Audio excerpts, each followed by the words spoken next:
And Tucker says, clearing a house was one of my least favorite things to do, especially with my daughter there.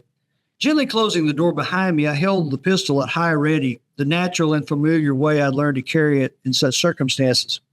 It took another 5 minutes to check the rest of the second floor, and I felt better to know that she and I were alone up there. Maybe there was no one at all and I'd worked myself up for no reason, but experience weighed heavily on my mind. I'd seen too many instances of break-in entries going bad, resulting in injury or death.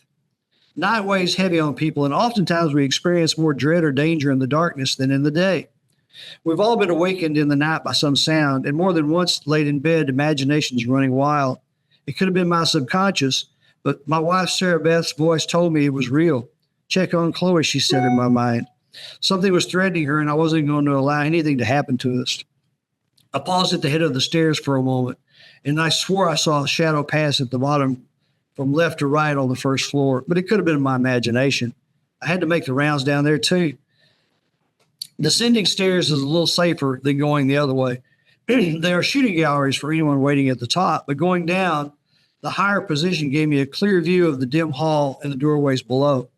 Halfway down, I paused. Instead of peering directly into the darker shadows where someone might hide, I looked slightly off to the left. Used to the darkness, and because I hadn't turned on any lights, my night vision was intact. It was wise to move slowly, listening to every 2 or 3 steps. I wanted to think someone was there, but there was no concrete evidence one way or the other yet. Straight ahead was the front door, still locked. Turning back to the interior, I had a living area on the right and a formal dining room turned office on the left. I chose to clear the living room first, and it was empty. When I crossed back to the office, the hair on the back of my neck prickled, and the sixth sense of unseen danger that came from our ancestors who fearfully squatted in caves in the darkness. Something wasn't right.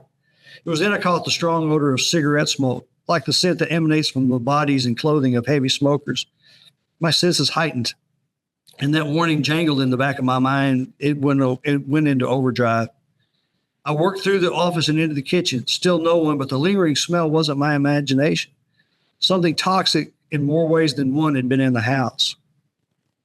The back door was unlocked, and I knew I'd turned the deadbolt when I came in for the night. Twisted tight as a clock spring, I made a second round to the ground floor, double-checking that the windows were locked and making sure no one was in the closets or even in the cabinets.